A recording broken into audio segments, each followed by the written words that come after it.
Bien, nous accueillons maintenant deux intervenants, Christophe Buffon, d'une part, et Samir Mafoudi, qui vont nous parler d'un sujet que, personnellement, je connais assez mal.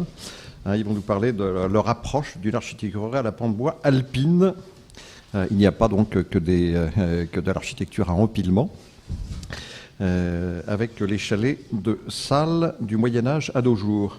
Alors, précision, donc, Christophe Buffon est responsable de l'unité archéologie et patrimoine bâti au département de la Haute-Savoie. Et Samir Mafoudi, lui, est chargé d'études patrimoniales au département de Haute-Savoie, toujours dans le pôle culture et patrimoine de cette collectivité. Vous avez la parole. Merci. Bonjour à toutes et à tous.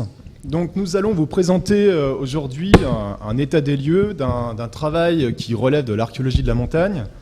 Archéologie de la montagne qui est une discipline qui est quelque peu en retard, on va dire, si on va alimenter notre complexe d'infériorité, au regard de nos collègues suisses et italiens, puisque ces espaces montagnards donc, ont été fortement impactés, notamment en raison des aménagements liés aux stations de ski.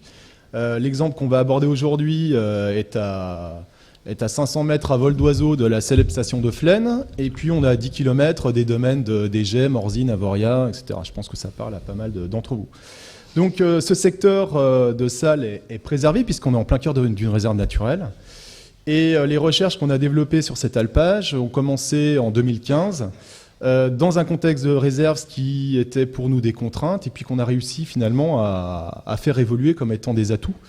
Puisque sur la base d'une recherche qui portait essentiellement sur les questions de l'accès et des occupations de la montagne, on a intégré cette recherche à un projet collectif de recherche sur les questions d'écosystèmes montagnards, où on croise les approches à la fois archéologiques, historiques, mais aussi environnementales, géomorphologiques. On a associé la réserve naturelle, en gros, à nos travaux de recherche pour essayer de documenter, sous l'angle de la botanique, des inventaires, de la Malaco, etc., documenter l'évolution des occupations de la montagne. Donc un travail collectif aussi, que nous vous présentons là, sur la question du bâti en bois. Donc cet alpage de Salles est un alpage de 1700 hectares qui s'échelonne entre 1900 et 2700 mètres d'altitude, donc on est vraiment dans des secteurs qu'on va dire de haute montagne, avec des secteurs pâturés qui vont de 1900 à 2400 mètres. On se situe aux franges du massif du Mont Blanc. Donc sur la photo, vous voyez émerger le Mont Blanc. C'est pour vous montrer la proximité géographique de ce géant de l'Europe. Nous sommes dans le Haut-Faucigny et dans la vallée du Haut-Gifre qui débouche naturellement sur Genève. C'est pour vous dire aussi l'influence qu'on doit avoir en arrière-pensée dans l'organisation de l'exploitation de ces montagnes. Puisque ces montagnes, ce qui se fait dans ces montagnes, ce qui est exploité dans ces montagnes, répond aussi à des besoins de société et s'intègre dans des réseaux d'échanges de moyenne distance. Les foires de Genève, au XVe siècle, rayonnent sur une bonne partie de l'Europe occidentale. Donc un secteur montagnard qui est exposé au risque, puisqu'une bonne partie des franges de Salles sont constituées par la chaîne des Fises, qui est connue par deux éboulements célèbres au XVe et au XVIIIe siècle, éboulements célèbres qui ont été étudiés par bon nombre de géologues, puisque l'éboulement de 1751 aurait été ressenti jusqu'à Grenoble. Des falaises spectaculaires, puisqu'elles peuvent atteindre 800 mètres de haut. Et cet alpage prend la forme d'un vallon encaissé où le risque d'avalanche est aussi présent. Donc on a un risque d'éboulement, un risque d'avalanche et aussi un risque d'inondation. C'est pour vous dire que l'architecture qui se développe sur place prend en compte cette question de l'adaptation au risque. On a aussi des problématiques d'accès, puisque l'accès à l'alpage est difficile. Pour se rendre à l'alpage de Salles avec des bêtes, il faut 5 heures de marche depuis le fond de vallée. Donc un alpage, c'est un finage avec des ressources. Les ressources essentielles, c'est l'herbe, la chasse, et aussi on a une activité de cristallier. L'alpage de Salles fait partie d'une donation initiale à l'abbaye de Sixte, fondée en 144, c'est une donation qui arrive dans un deuxième temps. L'abbaye est fondée en 144 et la donation de l'alpage survient en 1200. Et cet alpage est apparemment donné comme étant déjà mis en valeur, c'est-à-dire que ce ne sont pas des espaces qui sont dénués d'occupation humaine.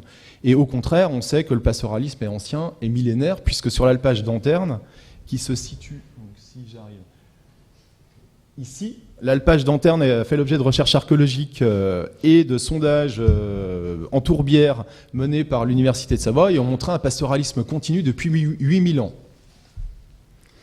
Donc Salles, ça correspond à cette extension de la commune de Six dont le tracé est en rouge, et c'est une extension au sud. On a de la donnée naturellement historique qui nous permet de documenter l'alpage. On a cette mention dans un inventaire de titres de 1200 qui est la donation initiale à l'abbaye, et on a un acte de 1418 qui correspond à l'albergement, c'est-à-dire une concession amphithéotique de l'alpage. C'est la seigneurie ecclésiastique qui va concéder ce bail amphithéotique à un certain nombre d'ayants droit. Donc on a 35 communiers qui ensemble vont réunir une somme assez importante de 400 florins d'or qui va permettre notamment la reconstruction de l'abbaye. Et ces communiers, on a leurs noms qui sont consignés et ils obtiennent le droit d'usage de l'alpage, c'est-à-dire qu'ensemble ils détiennent l'alpage et ils ont aussi un droit de maisonnement, un droit de construction sur l'alpage. C'est-à-dire qu'on est sur un alpage commun mais qui va être exploité par une multitude d'individus qui ne mettront pas ensemble le fruit commun de la production de cet alpage. L'alpage de Salles est exploité dans le cadre d'une itinérance, d'un nomadisme pastoral, pour reprendre la terminologie d'Arbos. C'est-à-dire que là, vous avez, en 1730, une proposition de restitution de l'itinéraire pastoral d'un certain Jean Jeune, qui est propriétaire de différentes maisons à Sixte. Vous voyez que sa résidence d'hiver est matérialisée par cette croix bleue à 800 mètres d'altitude. Ensuite, il accède, il est propriétaire d'une autre maison. Alors, là, on va vous exposer les faits et notre interprétation à droite. Il est propriétaire d'une maison en fond de vallée à 800 mètres d'altitude, d'une maison à un étage intermédiaire à 900 mètres d'altitude, d'une autre à côté, qui est probablement une grange, ici, à 1000 mètres d'altitude, d'un chalet à 1300 mètres d'altitude au fond, et enfin d'un chalet à Salles à 1900 mètres. Donc toutes ces propriétés nous permettent de vous proposer un parcours pastoral qui matérialise les différents droits qu'il possède via cet héritage lié aux concessions amphithéotiques, et en gros, ça vous montre comment il déplace ses bêtes au fur et à mesure de la fonte de la neige pour aboutir jusqu'à l'étage supérieur de Salles. Les occupations liées à l'alpage de Salles sont des occupations qui sont très brèves, puisque la neige, au moment de l'optimum glaciaire, a tendance à fondre fin juillet et à retomber début septembre. Toutes les occupations, tous les aménagements liés à cet alpage de Salles, en fait, sont propres à des occupations de quelques semaines par an. Donc on a, ce que je vous disais, une remarquable stabilité au niveau du découpage, enfin ce que j'ai évoqué, au niveau du découpage territorial, c'est-à-dire que la seigneurie ecclésiastique de Sixte correspond exactement à la paroisse, qui correspond elle-même exactement à la commune. On a une occupation pastorale, agro-pastorale de cet alpage au sein d'un système qui est établi depuis des siècles. Et on a aussi une remarquable stabilité des lignages, puisque par rapport aux actes d'albergement 1418, là vous avez la liste des différents noms qui sont mentionnés dans cet acte. Si on reprend le cadastre de 1730, on reprend le cadastre de 1922 et les propriétaires actuels, eh bien on se rend compte que, en gros, on a les mêmes familles qui sont au moins présentes depuis 600 ans. Alors, on va retrouver que 6 familles qui sont globalement présentes depuis plusieurs siècles, mais malgré tout, on peut quand même en déduire une remarquable stabilité des lignages. Donc stabilité des lignages, stabilité de l'agropastoralisme, on a tendance à justifier l'approche qu'on va vous proposer, c'est-à-dire une approche régressive, partir de l'inventaire des chalets actuels, donc d'une approche d'inventaire des chalets actuels au niveau de la typologie, et puis nous baser sur les vestiges archéologiques qu'on a retrouvés en place pour en déduire un éventuel modèle, une permanence d'un modèle d'un chalet d'alpage à Salles. Donc je passe la parole à mon collègue. Voilà. Et du coup, le chargé d'inventaire que je suis, quand il monte la première fois à l'alpage de Salles, la première chose qu'il remarque, c'est la présence, l'omniprésence d'un bâti pittoresque. On va essayer de voir en quoi il est pittoresque. Et aussi un espace, en fait, sanctuarisé.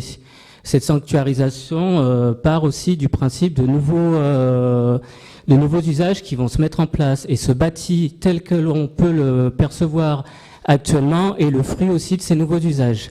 Et ces nouveaux usages ont quand même une incidence sur ce bâti actuellement, puisqu'on voit qu'avec la déprise agricole qui va s'opérer après la Seconde Guerre mondiale, on va avoir une perte assez importante de ce bâti groupé qui vous a été un peu présenté par Christophe dans un premier temps.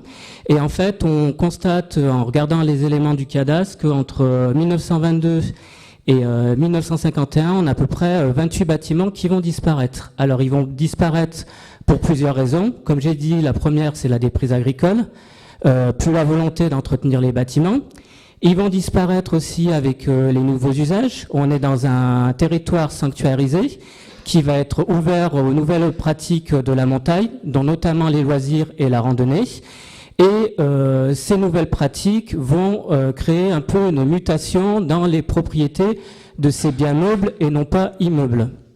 Et vous allez, à côté de ces 6 familles qui vont garder à peu près leur chalet, de nouveaux arrivants qui vont transformer... je parle trop... Ouais. Voilà, ça crache un peu, je suis désolé. Qui vont investir ces bâtiments et qui vont les développer autour des nouveaux usages qu'ils en font, avec toujours cette velléité de confort et cette velléité de sécurité. Ces deux composantes qui vont rentrer en ligne de compte pour le premier repérage qu'on va effectuer, puisqu'en fait, il y a quand même la velléité au-delà de la typologie. Il y a quand même une velléité, au-delà de l'étude de la typologie de bâti, de trouver des sous-typologies. Et comment trouver ces sous-typologies quand on ne peut pas rentrer dans un premier temps dans ces bâtiments? On va regarder toutes les différences et ça va être le jeu d'essai-erreur. Et le jeu d'essai-erreur, justement, malheureusement, c'est par rapport à toutes les nouvelles... les nouveaux ajouts qui vont être suscités par ces nouveaux usages, dont notamment les gaines de cheminée. Essayer de cibler les gaines de cheminée qu'on arrive à percevoir de ces bâtiments. La question des semisages, parce qu'on a des semisages avec couvre-joint et des chemisages sans couvre-joint, des semisages qui vont être entièrement refaits. En fait, on va avoir un état de conservation et un état de différenciation du bâti extérieur qui va se faire autour des nouveaux usages. Je vous ai mis quelques éléments qui montrent un peu la différence qu'on peut avoir, mais des différences subtiles sur ces bardages bois qu'on arrive à noter du point de vue extérieur et qui nous donnent aussi un état des lieux de l'état de conservation. Sachant que ces nouveaux usages aussi de confort sous-entendent la volonté aussi de chauffage. Et la volonté de chauffage, force est de constater que les chalets qu'on va démonter, la plupart, ils vont finir dans le feu. Voilà, c'est la petite parenthèse. Et du coup, on peut se poser la question au-delà de ces différences, qu'on est vraiment sur un module à peu près comparable. En fait, les bâtiments qui sont restés, comme j'ai dit, c'est un bâti groupé qui est échelonné sur 3 plateformes, dont l'altitude varie entre 1865 mètres et 1875 mètres. Et en fait, ce bâti groupé qui, dans un premier temps, a l'air désordonné, qui est le fruit en fait d'une subsistance qui n'est pas propre à d'autres documents d'archives qui montrent que le bâti est beaucoup plus dense et beaucoup plus groupé. Et en fait, c'est la conjonction, comme vous a dit Christophe, de la survivance, d'une part par rapport au danger. Vous allez avoir une inscription du bâti qui va se faire dans les massifs montagneux et notamment dans les prémices de protection. D'un point de vue premier, la protection aux avalanches, vous allez avoir des bâtiments qui vont s'inscrire dans la lignée en fait des ressauts qui se font et des barres rocheuses qui se font sur l'alpage de Salles. Et l'idée justement, c'est d'avoir un peu ces tournes naturelles, ces paravalanches, en fait, qui vont permettre de garder un peu ce bâti pendant les périodes hivernales. Vous avez aussi cette volonté de préserver ce bâti par rapport aux écoulements et notamment les grosses inondations. Il faut savoir qu'on est en tête de bassin versant et qu'on est sur le tracé d'une rivière souterraine et qu'en cas de forte précipitation, ne demande qu'à sortir et ne demande qu'à emporter ce qu'elle peut prendre sur son passage. Et en fait, ce qui justifie le fait que vous allez avoir, au-delà de l'activité humaine qui va participer à la destruction de ces éléments, une concentration qui va se faire de ce bâti sur cette plateforme-là, qui va survivre, et avec des modes d'occupation d'un point de vue général, du plan général du hameau, qui sont assez comparables. Une organisation de bâtis en bande, des emprises de surface assez comparables, à part deux petits éléments où on a vu qu'il y avait une surface au sol qui était comprise entre 15 mètres carrés et 19 mètres carrés, qui laisse sous-entendre que ces bâtiments ont vraiment uniquement un usage d'entrepôt à ces moments-là. Et en fait, on va avoir une organisation d'un plan général qui se dessine et qui a une répercussion en fait sur leur organisation, en fait sur la mise en œuvre des matériaux sur les bâtiments. Je vous ai dit une organisation de bâtis en bande. Généralement, on voit que on a des murs aveugles ou des pans de bois qui sont aveugles sans aucune ouverture. Les éléments que j'ai caractérisés sur les croquis en vert sont les éléments qui ont été rajoutés par les nouveaux usages ou qui ont été changés. Alors, en nouveaux usages, on voit que généralement, on a un point d'accès qui se fait sur les murs gouttes et qui permet aussi la juxtaposition et puis en fait la mise en bout à bout des chalets qui permettent en fait de pouvoir entrer les hommes et les bêtes sur les murs gouttes façade antérieure et notamment sur ces façades antérieures qui vont finir par s'organiser généralement autour de 3 travées. Une travée principale avec le point d'accès, des travées secondaires avec les fenêtres qui vont apparaître avec les nouveaux usages. Comme je vous ai dit tout à l'heure, on est maintenant sur de l'habitat de plaisance saisonnier et nos randonneurs qui vont se régénérer à la montagne ont besoin de lumière et aérer ces espaces. Au-delà de ces aspects qui sont ajoutés, on est toujours sur des formes assez similaires, avec une structure en bois qui est posée sur un soubassement en pierre sèche, généralement structure en bas avec bardage en bois. Alors couvre-joint ou pas couvre-joint, la question est posée. Christophe essaiera de vous donner un élément de réponse dans son défilé.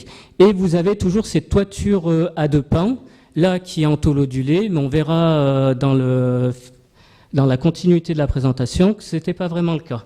Et généralement des bâtiments qui sont posés sur du lapia pour faciliter les écoulements et l'évacuation des immondices. Je vais essayer d'aller plus vite. Et en fait, le point commun qu'on peut trouver entre tous ces bâtiments, c'est essentiellement l'ossature bois.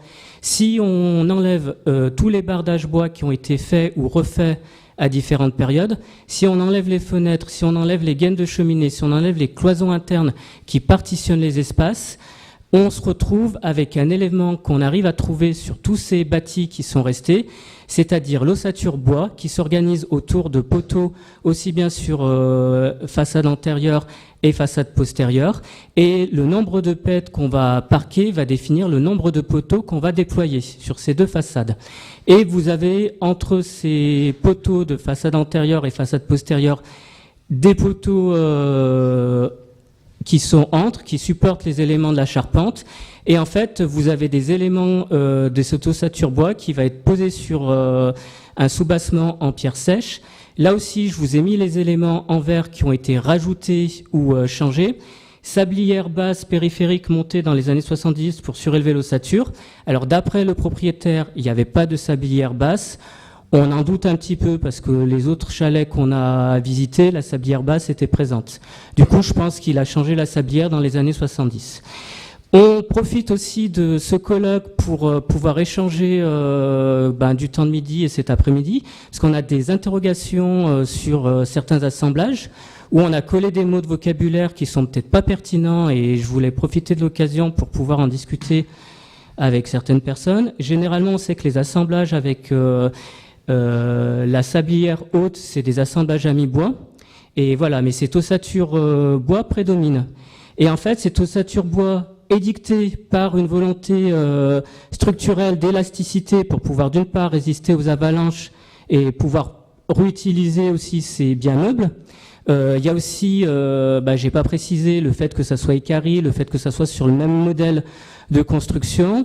On a des modules aussi dans la mise en œuvre qui se mettent en place, une économie aussi des ressources utilisées. Alors ne demandez pas si les éléments bois étaient carrés sur l'alpage ou sur des Alpes intermédiaires. Pour le moment, on n'a pas la réponse. Et en fait, cette ossature bois répond aussi à une partition à l'intérieur du bâtiment qui est tout à fait usuelle et qui répond à des usages extérieurs. Et ces usages extérieurs, c'est essentiellement le traitement de la matière première agricole. Et en fait, on a eu la chance de pouvoir monter aussi une étude ethnographique sur cet alpage et ressorti en fait de cette étude ethnographique une représentation mentale qu'on a essayé de vous coucher ici sur la partition intérieure de ces bâtiments et qui servent au traitement de la matière première, essentiellement l'affinage, la fabrication. L'affinage n'est pas ici, mais la fabrication au moins du fromage. Je vais passer la parole à Christophe. J'espère que j'ai pas trop... Je me suis fait renier mon pourcentage. Donc, ici, vous avez, sur la base d'une approche ethnographique, une proposition d'organisation type d'un chalet à salle, tel qu'on pouvait encore l'observer jusque dans les années 70, avant la grande mutation que vous a présentée Samir. Donc, cette organisation est purement fonctionnelle, puisqu'elle est destinée à abriter les bêtes. Les bêtes n'étaient pas laissées naturellement tout au long de la journée dans l'alpage, elles étaient redescendues le soir, pour la traite et puis aussi pour les protéger. La bête étant le bien, l'outil de production et en gros le bien nécessaire pour la survie de la famille. La partition du chalet est assez rudimentaire, c'est-à-dire qu'à gauche on a l'espace pour fromager, pour produire le lait. Le lait doit être chauffé pour assurer sa transformation. On a l'espace pour conserver et enfin, au fond, on a ce qu'on appelle le boiton à cochon, c'est-à-dire l'endroit où on remisait le cochon et qui était destiné à pouvoir recycler le produit ultime de la production du lait, à savoir le petit lait. C'est-à-dire que le petit lait était donné à nourrir au cochon, le cochon était engraissé, naturellement, il était consommé à la fin de l'année. Cette partition de l'alpage... merci. Merci. Donc, l'approche archéologique s'est concentrée à la fois sur les chalets, mais aussi sur l'intégralité de l'alpage. C'est-à-dire qu'on a mené une prospection pédestre sur les 1700 hectares qui nous a permis de repérer les différentes structures archéologiques visibles en surface.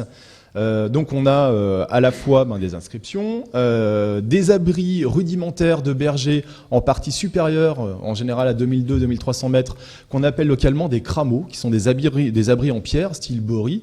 Mais là, on est vraiment sur la grosse pierre aménagée. Vous en avez une vue en partie haute et une autre en partie basse qui est encore conservée. Et puis des aménagements qui sont des enclos, comme cet enclos dit enclos des chevaux. Et au milieu de toutes ces structures, donc on a des structures qui sont matériellement, essentiellement en pierre. Et on a aussi des soubassements de chalets qu'on a pu étudier et qui se concentrent au fond du vallon, dans ce qu'on appelle le village. Et on a pu repérer 5 sous-secteurs de ce village. Donc on va les aborder rapidement. On a le secteur en rouge qui correspond globalement au chalet actuel de Salles. On a le secteur en bleu qui correspond à un espace intermédiaire qui est abandonné au XIXe siècle sur la base de l'iconographie et des données cadastrales. Un espace en orange qui a complètement disparu, qui est investi, semble-t-il, fin XVIIIe, qui a complètement disparu fin XIXe. Et puis ces deux espaces qui sont des proto-villages, c'est un peu comme ça qu'on l'interprète, qui sont les espaces en jaune et des espaces en violet, et qui sont, on a tendance à le voir, dans des secteurs avalancheux, donc actuellement qui ne sont pas propices à l'installation pérenne, qui sont aussi peut-être à mettre en évidence avec un changement climatique lié au petit âge glaciaire, c'est-à-dire qu'on a soit un phénomène d'apprentissage de l'occupation et des risques de la montagne pour les installations de chalets, c'est-à-dire que petit à petit ils se sont rendus compte que ces secteurs n'étaient pas propices à la construction, et on assiste ponctuellement à un déplacement vers les chalets actuels. Donc, on va mener l'approche régressive très rapidement, puisqu'il me reste peu de temps. Donc, nous avons abordé un certain nombre de chalets. Nous allons vous présenter 4 structures. Ici, vous avez une barre de chalets. En partie haute, ce document iconographique, cette carte postale, qui date des années 1905, nous permet d'avoir une vision de la barre de chalet encore en élévation et qui disparaît au tournant des années 1910. Ici, vous la voyez implantée, donc c'est cette même barre de chalet qui est ici, qui est implantée sur un affleurement rocheux. Et là, vous avez une orthophoto à l'issue du chantier de fouilles qui nous a permis d'avoir une vision globale de ces chalets qui se développent sur à peu près 35 à 36 mètres de longueur. En gros, on a 3 modules. Et ces 3 modules, donc là vous avez une restitution 3D qui nous permet d'alimenter des restitutions graphiques qui sont en cours, sur un fond LIDAR. Et cette restitution nous montre bien cette construction sur poteau avec bardage bois. L'étude des documents iconographiques, on n'a que 2 documents malheureusement qui nous permettent d'approcher ces chalets en élévation. Mais a priori, on a un bardage avec couvre-joint et des perches longitudinales. La couverture est en ancelle, c'est-à-dire qu'on est sur de la tuile d'épicéa refendue, globalement de 60 à 70 cm de long, 20 à 30 cm. On n'est pas sur un calibrage de cette tuile de bois comme on peut l'avoir pour le Tavaillon, mais par contre, on est plutôt donc de l'ancelle. Ce bâtiment donc est plutôt du 19e. On a travaillé sur un autre bâtiment qui, lui, a livré du mobilier archéologique des 18e, 19e siècles, mais qui nous permet d'approcher ce fameux modèle de salle qu'on observe encore sur un plan ethnographique. Donc on le retrouve ici au XVIIIe siècle, avec cette partition, donc un soubassement en pierre, un emmarchement qui permet de donner sur la porte, l'espace réservé à l'écurie, une base de poteaux, et puis la partition qui sépare l'espace de foyer. On a retrouvé la pierre foyère avec les aménagements. Le soubassement qui sert à la séparation d'avec... Alors, qu'est-ce qui manque, la chambre à lait ou le bateau en cochon? Nous ne le savons pas, mais en tout cas, on a une partition qui sépare la partie cuisine, entre guillemets, de la partie remisage, probablement. Donc, ce bâtiment-là nous montre que le modèle est déjà installé. Après, on fait un saut dans le temps et on passe dans un espace qui est abandonné au XVIe siècle. On est sur un gros module qui présente 2 phases de construction. Donc là, on a un chalet qui est également à soubassement pierre, destiné à recevoir une structure bois, puisque le soubassement, a priori, n'a fait l'objet que de peu de réemploi. Donc ça aussi, c'est important.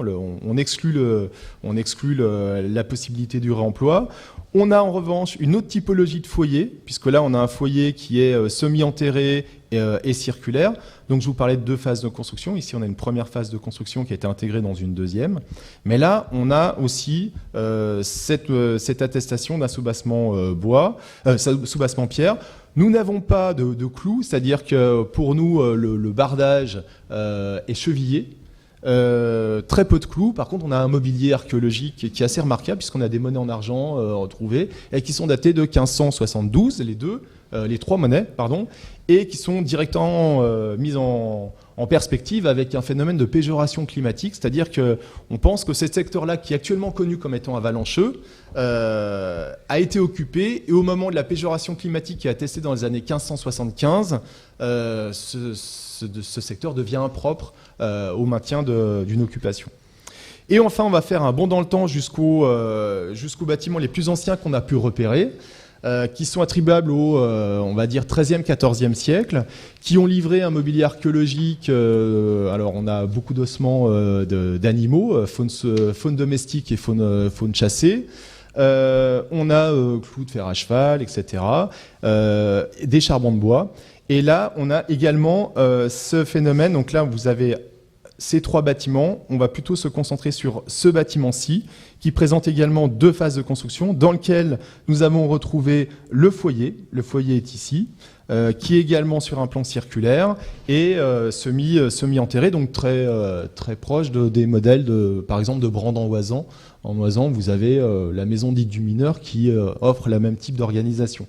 Ce bâtiment-là, donc soubassement pierre, et on a au niveau de... Donc c'est une orthophotographie, mais dans le nuage de points, on a réussi à dégager des altimétries de pierres qui ont probablement servi de base de soutènement à des colonnes. Et là, on a aussi une organisation avec 4 travées, c'est-à-dire séparées en 4 travées avec des soubassements de colonnes qu'on retrouve de manière régulière comme rythmant l'organisation du chalet.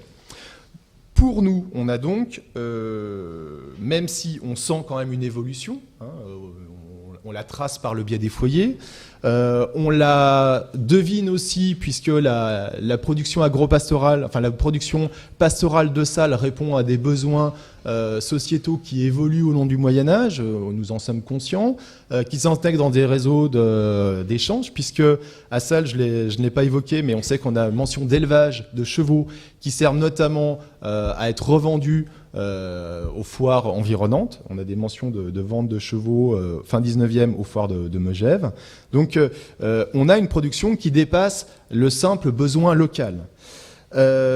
On est aussi dans une société, même si on est dans un fond de vallée, on est dans une société qui est largement ouverte sur l'extérieur, puisque l'émigration saisonnière est attestée, notamment l'émigration des hommes qui vont s'embaucher dans les villes proches, et même jusqu'à Paris, notamment dans les métiers de la construction, charpente et maçonnerie.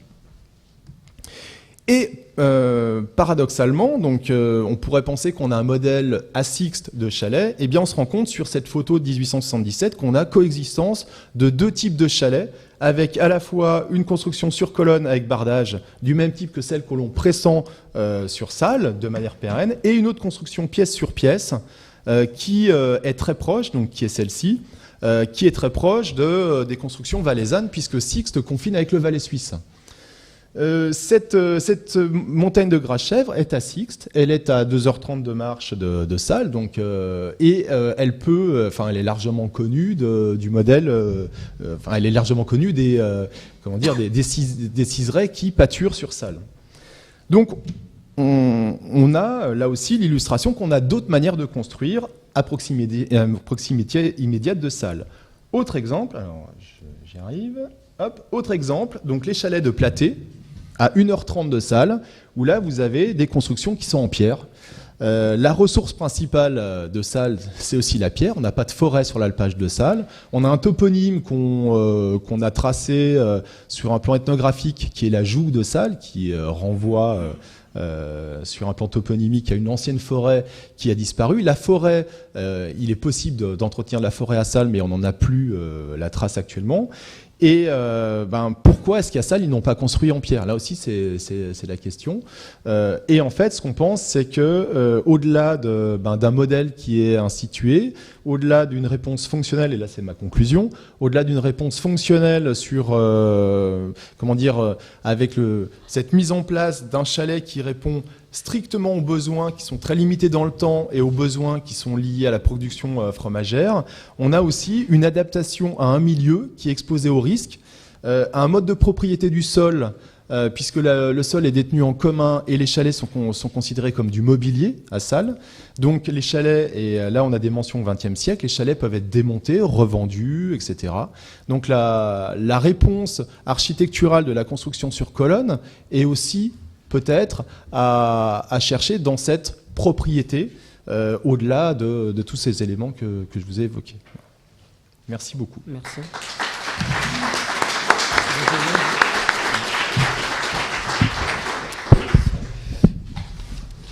Merci à nos 2 intervenants. Nous allons entendre maintenant une figure bien connue et fort active dans ce domaine, à savoir Marc Grotewohl, chercheur indépendant, membre associé de l'UMR 7044 Archimède, consacré à l'habitat civil du second Moyen-Âge à l'Université de Strasbourg. Alors, moi, je vous ai surtout connu comme actif dans l'association Maisons Paysannes de France, où vous avez donné effectivement une approche scientifique, rigoureuse, et aussi par vos engagements personnels, notamment dans l'ouverture de l'écomusée d'Alsace voilà, qui reste l'un des rares musées de plein air, qui est un conservatoire tout à fait remarquable de cette architecture. Voilà. Écoutez, vous avez la parole pour intervenir sur ce sujet. Merci beaucoup. Je suis un peu confus devant l'honneur que vous me faites, là, de citer aussi largement, c'est que Pierre-Yves Lafont avant. Je pense être un petit chercheur de campagne. Parce que je suis d'ailleurs. Ce que je vais vous exposer maintenant est un petit peu acrobatique, puisque ça répond à une préoccupation déjà ancienne de ma part, de considérer chaque maison comme un objet unique. Alors je suis passé comme tous par l'archéologie de la maison. Ma formation de base, c'est l'archéologie. J'ai ensuite été un praticien de la maison, puisque j'ai démonté et reconstruit dans une optique muséale. Et puis, bon, j'ai un peu fait le tour de ce que je pouvais faire avec ces outils-là. Et puis, ma question, avec l'arrière-pensée de comprendre aussi certains ressorts anthropologiques de la construction pavillonnaire contemporaine. Il y avait ça en arrière-plan. J'ai essayé de comprendre en quoi chaque maison était en réalité différente et nous éclairait d'abord sur une personnalité, parce que ces maisons étaient construites par des hommes et des femmes, donc de chair, qui avaient une vie, une pensée, une vision du monde, des gens qui ont construit dans de l'habitat groupé, donc qui cherchaient à se situer socialement dans un ensemble qu'ils avaient sous les yeux et dans lequel ils prenaient place. Voilà. Donc nos maisons, ce sont un petit peu des individus que j'essaye de saisir, même s'ils sont complètement fantomatiques. Et nos villages sont un petit peu des communautés villageoises fossiles. Pour dire que je vais être assez acrobatique, vous m'en voudrez pas, parce que vous savez que, par ailleurs, je suis un praticien auquel on prêtait un certain sérieux. Voilà. Le micro, ça va ? Il faut rapprocher. Vous me direz quand ça ne va pas. Hein. Voilà. Alors, mon aire d'étude, c'est Alors, je fais vraiment un travail systématique sur le sud de l'Alsace, une région d'une centaine de villages, un peu coincés entre le Rhin, la Forêt-Noire, le Jura et les Vosges. Je travaille là sur un échantillon sur encore plus de 75 bâtiments, pratiquement tous datés par dendrochronologie. Alors, ce sont des bâtiments pour moitié à pans de bois, et pour l'autre moitié, ce sont des charpentes de maisons en pierre, sachant que dans cette région-là, on a une construction mixte, soit des villages en pans de bois, soit des villages en pierre, soit des mixtes, voire des maisons partiellement en pierre, partiellement en bois. Et pour solder cette question tout de suite, les charpentes des constructions en pierre sont exactement les mêmes que celles des maisons en pans de bois. Voilà. Là, ma période, c'est le 1475, le plus ancien objet daté, complet que j'ai, et c'est à 1630, qui est la guerre de 30 ans, qui, dans cette région, qui est une région allemande, est vraiment une période de césure. Hein, voilà. Voilà un exemple de terrain que j'interroge. C'est un village de construction en pans de bois. Les maisons que vous voyez sur la photo n'ont aucune allure. Hein. Elles ont été soit crépies, soit fortement transformées extérieurement au XVIIe, XVIIIe, XIXe. Mais quand on relève tout ça, quand on fait une étude archéologique sommaire et qu'on passe à la dendro, on a là un ensemble de 4 bâtiments, en fait les plus larges, hein, dans un total de 6 unités d'exploitation contiguës, qui ont toutes été construites dans un temps très court, entre 1551 et 1586. Donc sur cette photo, on voit pas mal d'abord des possibles de la recherche.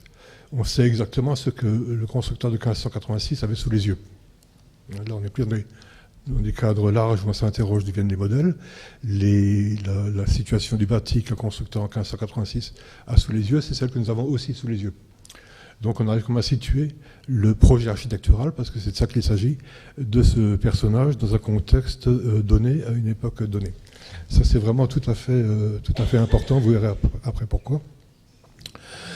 Et la deuxième chose qui apparaît assez bien dans cette photo, ça va toujours le micro ? Ouais. La deuxième chose qui apparaît assez bien, c'est qu'on a des villages très très organisés, de part et d'autre d'une rue, et qui sont des villages où un côté de la rue est le miroir de l'autre. Voilà, les pignons se répondent l'un à l'autre. Les façades n'ont pas tellement d'importance. Ce sont les pignons dans la relation de face à face à l'autre pignon qui sont vraiment importantes. Et c'est un peu normal parce que la pièce vraiment importante de la maison, que j'ai figurée ici par un carré jaune, qui est la salle commune chauffée, cette pièce donne toujours sur l'angle de la cour et de la rue. Donc vous avez vraiment un mode d'habiter, pas un type, un mode d'habiter absolument répétitif, qui est d'ailleurs le même de la crête des Vosges jusqu'aux rives de la mer Noire. C'est rien de spécifiquement local. Mais enfin, quand même, en Alsace, c'est exacerbé par cet habitat groupé, avec des sociétés, on va dire, avec tous les guillemets d'usage relativement égalitaires. Voilà. Où on a des individus qui ont les moyens de bien construire et qui sont quand même les uns sur les autres et en situation de compétition, aussi bien dans le pouvoir que dans la représentation. Il faut me maîtriser, hein, parce que, oui, quand on est à 25 minutes, vous me coupez le sifflet. Merci. Voilà, ça sont des choses que bien sûr tout le monde connaît, mais il faut passer par là, il faut les rappeler. On a dans ces régions allemandes, on a deux principales techniques de construction, hein, ce qu'on appelle la charpente dressée, c'est une traduction littérale de l'allemand, donc une construction à poteaux et poutres faîtières, avec des chevrons pendants. Et à la même époque, on a des constructions à poteaux de fond, donc d'une seule pièce pour 2 étages, et ce qu'on appelle des charpentes couchées, donc des fermes à chevalets sans poutres faîtières, avec des chevrons portant fermes. Et les deux types existent à la même époque, et probablement depuis le XIVe siècle, on a les mêmes types aux mêmes endroits et en même temps. Le plan est invariable suivant qu'on soit dans l'un ou l'autre type de charpente. On a 3 travées. Une travée avant sur la rue, qui est la travée de la Stube, que vous aviez vu en jaune sur l'image précédente. Une petite pièce attenante, étroite, qui est la Kammer, qui est une sorte d'arrière-pièce, rangement éventuellement couchage, mais généralement rangement des accessoires de la Stube, métier tissé ou autre. Une travée centrale qui est la cuisine, parfois compartimentée en cuisine proprement dite et en sas d'entrée, et puis une travée arrière que les textes nomment Sommerhaus, c'est-à-dire la maison froide, la partie non chauffée de la maison. Alors ce qui apparaît très très bien là-dessus, on n'a pas de flèche, bon. C'est que la Stube et la Kammer sont de largeur asymétrique sur le pignon, et vous constatez qu'on ne tire pas parti des poteaux centraux de refend. Dans les deux cas, on a un poteau de refend central, l'un porteur de panne, l'autre non, mais peu importe, c'est parfaitement centré. Dans aucun de ces deux cas, on a tiré parti de ce poteau central et de la sous-poutre qui le porte pour installer la cloison entre Stube et Kammer. Celle-ci n'est qu'une cloison de planches logée dans des rainures dans une solive. Bon, donc c'est assez bizarre en fait, mais ça ce sera dit, on verra pourquoi après. C'est assez bizarre de voir cet équipement lourd qu'est le poteau central et son dispositif de sous-poutre longitudinale dissocié finalement de la cloison de la Kammer. Je ne sais pas si je suis clair, j'espère. Voilà. 2 maisons, donc pratiquement dans le même village, quelques kilomètres l'une de l'autre, pratiquement contemporaines, l'une de 1531, l'autre de 1554. Voilà, alors la maison de 1531, c'est le genre de maison qui échappe complètement à l'analyse si on ne pratique pas de dendro, quoi. Il faut un petit détail qui excite votre curiosité, et puis il faut passer à la dendro, et alors là vous êtes stupéfait, parce que dans une région réputée pour son traditionnalisme, et son conservatisme de formes anciennes, vous trouvez une maison à Boiscourt et à Encambellement, dans un petit patelin assez minable, il faut dire, en 1531, quoi. Donc, avec des bois sciés, des bois de scierie, et aucun assemblage dit primitif à queue d'aronde. Voilà, donc ça remet en cause pas mal de cadres typologiques qu'on s'était soi-même construit pour lire l'espace villageois. Et à côté, une maison de 1554 dans laquelle vous retrouvez ce poteau central qui en réalité ne sert pas à grand-chose parce qu'il ne soutient pas de poutre faîtière, il ne sert pas de refend l'intérieur, en fait, il sert à faire joli, de la même façon que la façade de la maison 1531 à gauche est parfaitement symétrique pour faire joli. Donc, le symétrique était, en ce temps-là, joli. Alors, on a des changements qui interviennent au milieu du 16e, où on essaie de faire un peu moins joli et beaucoup plus pratique, et en tout cas plus économe en bois. Et vous avez là un gros poteau, vous voyez, qui marque bien la séparation entre l'espace de la Stube, qui est le plus large, et puis l'espace de la petite chambre attenante. Et là, le gros poteau visible en façade est bien un poteau de refend sur lequel vient s'assembler un mur longitudinal.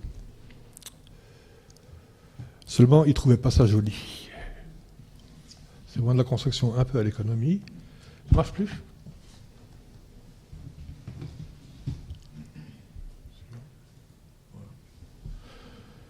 Voilà. Alors, pour que ce soit joli quand même, dans des constructions relativement élaborées, donc à la même époque, on introduit un registre de croix de Saint-André, de croix en X plutôt, horizontale, qui vient gommer la symétrie du pignon. Vous voyez qu'il y avait une galerie qui était ouverte à l'origine sur la façade, elle se retourne sur le pignon, et puis ce registre horizontal nous fait oublier en fait la symétrie du pignon qui autrement serait très très marqué par le gros pignon, par le gros poteau de refend. Ça va toujours ? Je pose la question parce que comme j'ai l'habitude de montrer moi-même avec le doigt sur les images. Voilà, donc ça donne ce genre de construction-là dès les années 1530. Alors, ces registres ayant trouvé leur utilité, ils sont ensuite déclinés dans toutes sortes de formes. On a des X, on a des X à branches courbes, on a des losanges à côté courbes, on a des losanges croisés, enfin toute une gamme de motifs qui viennent donc animer ces registres. Je ne sais pas ce que j'ai fait. Chaque fois, il faut que je fasse ça. Ouais. Alors, on est en Alsace, donc une région assez disputée entre la France et l'Allemagne. Donc, il y a eu énormément d'études de folkloristes des deux côtés, français et allemands, où il fallait démontrer que les Alsaciens étaient des bons Germains ou de bons Gaulois. Donc on a déterré bien sûr des crânes dans les cimetières, on les a mesurés, trouvé des dolichocéphales et des brachycéphales, mais c'était quand même plus simple de construire des théories sur le colombage comme le dessin des pans de bois, comme trace d'écriture des anciens germains, d'écriture runique. Donc là il y a toute une littérature, pas seulement en Allemagne, aussi en Belgique et en Bretagne, donc de la période nazie et de la période fasciste. Toute une littérature qui décode en fait les compositions de pans de bois à la lumière de l'alphabet runique. Un petit peu comme si chaque maison était une phrase dont les runes sont des mots. Puis ils arrivent à des démonstrations assez convaincantes, mais évidemment c'est tout à fait délirant. Et la thèse est bien sûr une thèse raciale. Il fallait démontrer que la paysannerie avait gardé en ses maisons, en son art des maisons, la pureté de ce sang germanique originel.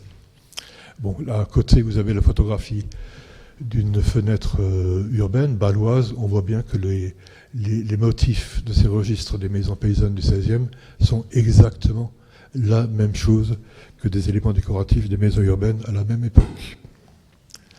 Donc, après, il y a quand même un problème. Une fois qu'on a écarté les runes et qu'on a vu que tout ça, finalement, décor urbain et décor, enfin esthétique urbaine et esthétique rurale, c'est un peu la même chose. Une fois qu'on a vu tout ça, il reste quand même un petit problème. On voit parfois des choses comme ça. Vous voyez cette sculpture d'un losange croisé, dont l'un est à côté courbe, une rosace au-dessus. Bon, on voit ça pas très très souvent, mais on le voit quand même, et ça pose question, qu'est-ce que c'est ? Qu'est-ce que c'est ? On ne sait pas. On ne sait pas, mais quand même, on sait qu'il y a une obsession de la géométrie au début du XVIe siècle, une obsession de la géométrie appliquée à l'art du bâtiment. On sait que Dürer a fait tout un traité de géométrie pour que les tailleurs de pierre ne soient plus les seuls à maîtriser les règles de la géométrie, un traité en allemand, pour que cette connaissance soit vulgarisée et partagée. On a la première édition de Vitruve en allemand en 1548. Donc on est bien sûr assez tenté de rapprocher, une fois qu'on a dit que les maisons rurales et les maisons urbaines, c'est quand même un petit peu la même chose, on nuancera plus tard, hein, quand on aura le temps. On est quand même tenté de voir un petit peu à quelle source puisaient à la fois les maîtres d'œuvre et les maîtres d'ouvrage. Alors je suis persuadé que j'ai tort, mais je prouve quand même qu'il y a quelque chose. Si je prends le tracé en rosace, hein, qui est un tracé qui était d'ailleurs communément utilisé par les charpentiers de Forêt-Noire au XIXe siècle encore, je vois que, mon Dieu, ça colle assez bien. On a bien un centre de la rosace, et puis l'extrémité des pétales, si je puis dire, correspond à des points clés de la maison. La position des poteaux porteurs de panne, la position de la largeur et la position de l'entretoise, etc. Donc on a là une sorte de schéma. Je suis sûr que c'est pas comme ça qu'il travaillait, mais c'est peut-être comme ça qu'il pensait. C'est comme ça qu'il pensait. Et en tout cas, le résultat est là. Là, je ferai une parenthèse. J'ai le temps de faire une parenthèse ? Vous me dites. Hein. J'avais donc un musée en Alsace où j'avais reconstruit 70 maisons. Typologie, études archéologiques et tout ça qu'on connaît. Mais j'ai eu la chance de pouvoir observer comment les visiteurs réagissaient par rapport à cette diversité de maisons. Et beaucoup me disaient, écoutez, là vous avez toute une série de maisons qui sont rondes. Bon, j'ai juste capté cette remarque sans y apporter beaucoup d'importance, mais c'est vrai que j'avais des maisons que l'on percevait comme rondes, hein, donc des gens non architectes, pas forcément, en tout cas pas des chercheurs, étaient tout à fait capables de dissocier la forme circulaire, voire sphérique d'un bâtiment, ce qui, des années plus tard, quand j'ai commencé à travailler là-dessus, m'a beaucoup interrogé, quoi, sur ma propre capacité à apporter un regard un peu naïf sur tout ça, quoi. Alors, ce qui est intéressant, c'est que ce tracé, je ne peux pas parler de tracé régulateur, peut-être un système de proportion, je ne sais pas. En tout cas, c'est quelque chose avec un centre et puis une périphérie englobante. Eh bien, ce système, je le vois s'appliquer aussi bien à gauche, en bas, à des constructions extrêmement rustiques, hein, qui gardent le côté massif et très symétrique des constructions post-médiévales. Et puis en bas à droite, une construction très sophistiquée, avec son registre de croix à branches courbes, avec une grande croix qui ponctue le centre, avec un bizarre motif en épi qui n'est pas courant chez nous au-dessus. Donc oui, on a l'impression que le même schéma s'applique à des catégories de bâtiments très très différentes. Et c'est là que commence une spéculation que l'on peut peut-être rapprocher, pour le coup, de sources historiques. Bon, ça c'est une planche qui vaut rien parce que c'est sur des photographies. Les photographies sont déformées, mais quand même, il y a quelque chose. Et puis il y a des cas où ça ne marche pas. Il y a beaucoup de cas où ça ne marche pas. Bon, heureusement. Si ça ne marche pas, ça pourrait quand même vouloir dire que quand ça marche, c'était délibéré. Voilà. Alors, la technique de l'usage des cercles concentriques pour le tracé des charpentes de pans de bois, c'est quelque chose de très connu au XVIe siècle en Allemagne. Là, vous avez un exemple alors ça, c'est des tracés d'exécution, quoi, hein. C'est pour que les assemblages soient bien au bon endroit. Donc ça, c'est un exemple, mais ça, c'est technique. C'est technique, c'est pas forcément esthétique, mais l'esthétique peut résulter aussi d'une interprétation de la technique. Voilà. Mais je crois que la clé, elle est plutôt à chercher quelque part dans cette édition allemande de Vitruve en 1548, où on a d'une part des images et d'autre part des théories. C'est pas une traduction de Vitruve, c'est une adaptation de Vitruve en allemand au goût de l'Allemagne de 1548. Elle reprend bien sûr des éléments graphiques des éditions italiennes et latines précédentes, mais c'est quand même un texte allemand qui nous renseigne sur la vision allemande de l'art de bâtir. Voilà, donc on a cet élément-là qui est très très important, hein. Il y a l'idée qui marchait bien au XVIe siècle de l'homme comme totalité, comme image de Dieu, seule mesure du monde. On a l'idée très vitruvienne de la forme circulaire adaptée à la vision sphérique de l'œil humain. Et puis on a bien sûr l'essentiel qui est le savant rapport des parties au tout et réciproquement. Donc ça, ce sont des concepts qui évidemment étaient connus bien avant les éditions de Vitruve par les constructeurs de cathédrales, ça on le sait bien. Et voilà une image très très parlante d'un débat qui agitait les constructeurs du milieu du XVIe siècle. C'est la fameuse polémique sur la construction de la cathédrale de Milan à la fin du XIVe siècle. Voilà, puis la légende nous dit bien, pour l'image de droite, une construction en triangle suivant l'art des tailleurs de pierre allemands, et l'autre, une construction en cercle suivant les principes de Vitruve. Voilà, donc les bases théoriques étaient connues de la plupart des acteurs de la construction. Alors, quelles sont les applications de ces travaux savants dans la vie quotidienne? Alors, j'ai pas de règlement pour les charpentiers, et les règlements pour les maçons et tailleurs de pierre sont relativement laconiques. Par contre, comme la profession de menuisier était relativement nouvelle et en forte évolution, là on a ressenti le besoin de règlements pour les corporations urbaines de menuisiers. Et ce qui est tout à fait intéressant, c'est que le règlement de 1544 pour Strasbourg pose une équivalence, donne une égale noblesse à l'art allemand, ce que nous appelons le gothique, et l'art welsh, c'est-à-dire l'art latin, autrement dit Renaissance. Donc les deux sont sur un même plan, et les deux doivent obéir à des règles, à des canons, et les compagnons admis à la maîtrise doivent maîtriser les règles de l'art allemand et de l'art welsh. Voilà. Donc ces notions d'art gothique allemand, art national allemand, et d'art belge importé sont des notions qui sont tout à fait familières aux gens du milieu du XVIe siècle. Voilà, on est de nouveau dans un village qui est pas terrible, hein, qui n'est pas très grand, qui n'est pas très bon, où on a une maison en pierre, pour le coup, de 1621.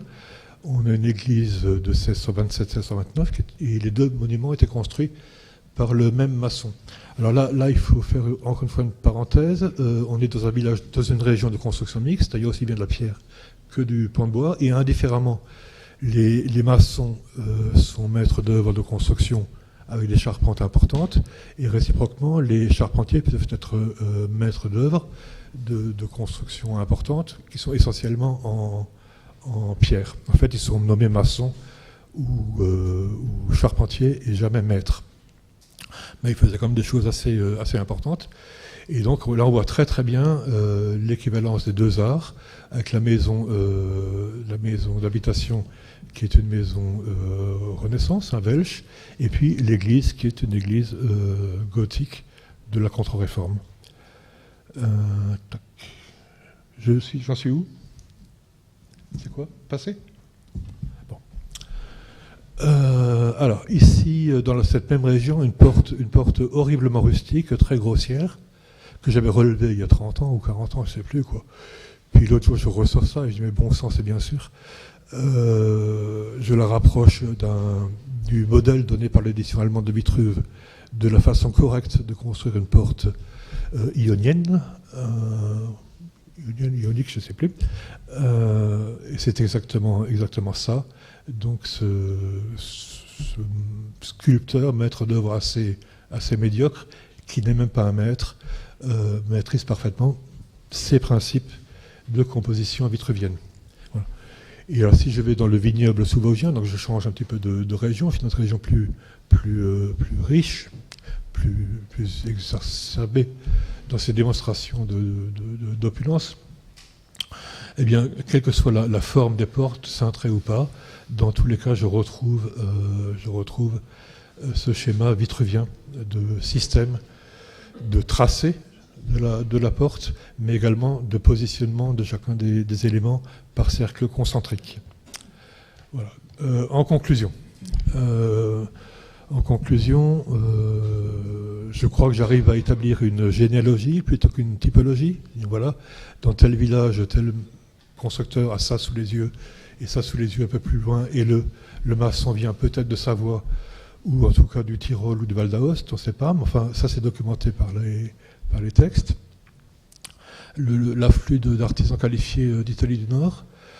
On a des façades très très différentes et quand même malgré tout il y a quelque chose, dans des petites aires géographiques comme ça, des sous-régions, il y a quelque chose de commun dans ces maisons qui n'a rien à voir avec Vitruve, qui n'a rien à voir avec les poteaux à gauche ou à droite, qui sont des sortes de détails, d'ambiance architecturale pourrais-je dire, qui font penser que derrière tout ça il y a quand même la notion de petit pays, qui n'est pas un pays politique, qui n'est pas un pays administratif, qui n'est même pas un pays économique, que les Allemands appellent la Heimat, la petite région avec laquelle on a un rapport affectif. Mais il y a quelque chose de ça probablement aussi en arrière-plan, mais ça, aller le prouver, aller le questionner, c'est pratiquement pas possible. Il y a dans la période que j'étudie une conjoncture qui est favorable à l'implantation de dynasties paysannes durables. C'est dans ces premières moitiés du XVIe siècle que se mettent en place des familles qui capitalisent les terres, les moyens de production, diversifient aussi leurs ressources, ont leur correspondant en ville, voire leur hôtel particulier en ville, et sont bien sûr en prise sur les mouvements intellectuels les plus à jour. Voilà. Donc, je reviens à mon exposé de début. Donc là, je pense avoir pu déceler des signaux dans l'architecture rurale d'une autonomisation vraiment de plus en plus importante des individus dans la première moitié du XVIe siècle, dans une période qui en Allemagne suit la guerre des paysans, qui est un grand soulèvement des paysans, qui entraîne une réaction seigneuriale. Donc quand on voit des maisons qui sont sur des schémas archaïques, ça ne veut pas dire que son constructeur avait une vision archaïque de sa maison ou ne savait pas faire autre chose. C'est qu'il déclarait, il manifestait, regrettait les libertés perdues lors de la guerre des paysans. Et puis l'autre face, c'est bien sûr la fascination pour la nouveauté. En fait, dans tout ça, je crois voir dans ces maisons dites paysannes une tension entre deux mondes et entre deux pôles. Le pôle de la germanité des origines, garante des libertés villageoises, qui est incarné dans nos villages par la fontaine de l'homme sauvage, qui est le germain primitif et valeureux, qui a pour seule arme une massue, Tacite nous raconte ça, pour battre les Romains. Et puis sur d'autres fontaines, vous avez l'ancêtre romain fondateur de la ville civilisée. J'en ai terminé, excusez-moi d'avoir débordé, merci de votre attention.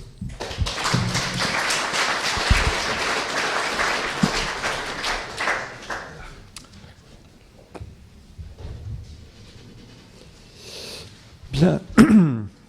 Est prévu également un nouvel échange entre nos conférenciers et la salle. Il y aura sans doute quelques réactions par rapport à ces deux présentations. Moi, j'en aurais une peut-être, Monsieur Grottevol. C'est vous avez abondamment évoqué cette question des tracés. Alors c'est vrai que, il faut leur dire ce qu'ils peuvent dire. Je crois qu'il faut surtout voir un peu ce qui se passe au niveau du tracé de l'épure. Parce que finalement, là où le charpentier a besoin effectivement d'outils tout à fait sommaires, ces outils sommaires sont nécessaires. On ne trace pas à l'aventure et selon l'humeur du moment.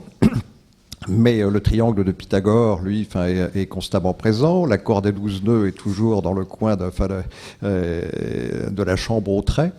Voilà, je crois qu'il serait intéressant, effectivement, je crois que ça a été encore relativement peu étudié, mais cette question des épures de charpentier, ce qui oblige d'ailleurs le charpentier à un exercice intellectuel que n'a pas forcément le bâtisseur modeste en pierre. Voilà. C'est une piste, enfin, qui est au-delà, effectivement, enfin, de la passion des années 1500 sur cette question des tracés, mérite d'être examiné. Je proposerai tout à l'heure, enfin, dans mon intervention de cet après-midi, une petite image de ce que peut être effectivement l'aide au charpentier dans son tracé des purs.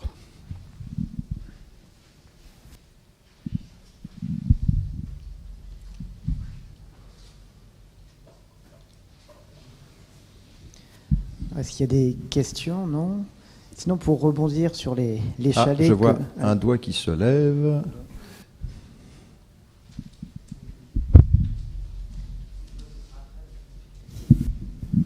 Bonjour, Alain Klein, architecte.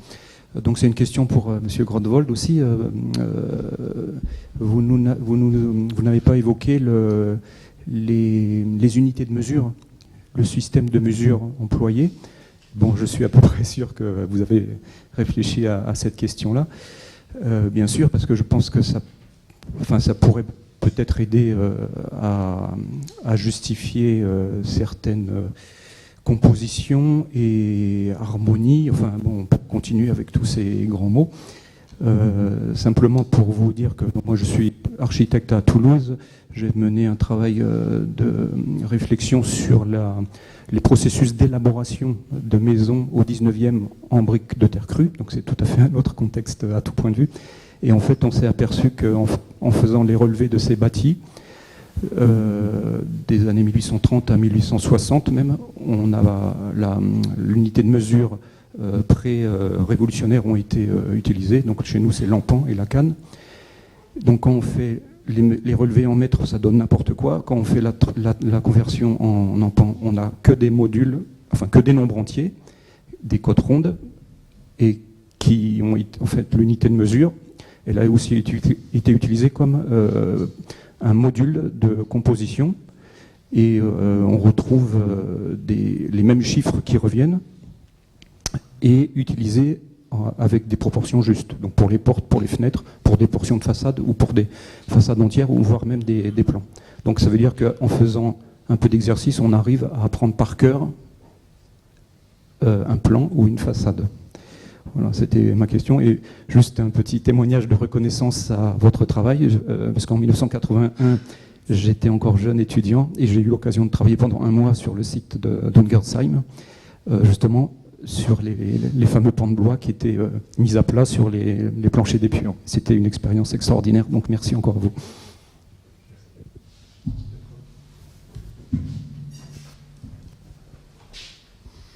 Bon, si seulement on avait au XVe siècle un contrat de construction de maison exprimé en pied, et puis en mesure courante de l'époque, et puis la maison à côté, bon, ce serait bien.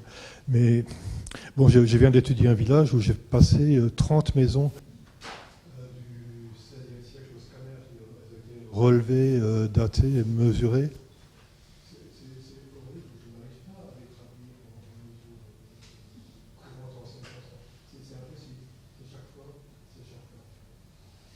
Alors évidemment, après on truande un peu, on arrive toujours, mais en réalité, contrairement à l'idée qu'on pourrait s'en faire, légitimement, à lire les contrats qui donnent toujours des chiffres entiers, quoi. Et bon, contrairement au règlement sur le flottage des bois, qui normalise la longueur des bois qu'on fait flotter sur les rivières et sur le Rhin, enfin tout ça s'applique quand même en fonction d'éléments de construction extrêmement normalisés. Alors je ne sais pas si c'est les lunettes qui vont pas, quoi, et que j'ai vraiment de la peine à retrouver sur le terrain. Ensuite, ce que j'ai montré, c'est vraiment une petite fenêtre. Les constructions postérieures à la fin du XVIe siècle n'ont plus du tout cette géométrie-là. Elles s'affranchissent. En fait, c'est le baroque, quoi. On s'affranchit de tout ça, mais les éléments décoratifs qui ont été accumulés dans l'expérience précédente, on les retrouve libérés.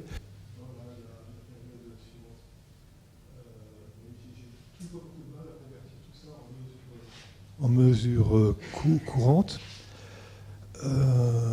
Et quand même, quand on voit les contrats, les règlements s'appliquant aux menuisiers au milieu du XVIe siècle, on ne parle pas de mesure courante. On dit d'abord la forme, le tout, les ordres, les 3 ordres. Après, le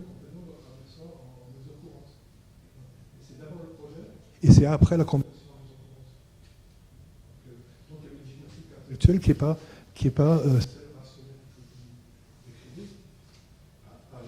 mais chez un certain nombre quand même. Et ensuite, je pense que cette pensée nouvelle sur l'architecture et les systèmes pratiques d'épure, c'est pas la même chose. Je crois que c'est 2 idées complètement. C'était long. Juste une petite remarque justement pour les chalets, pour voir que vous êtes un petit peu confrontés aux mêmes problématiques que les chercheurs du Haut Moyen-Âge, puisque vous avez souvent ces solins sur lesquels on ne peut que supposer qu'il y avait des sablières, mais donc vous les avez bien retrouvés, ça, dans des exemples encore en élévation.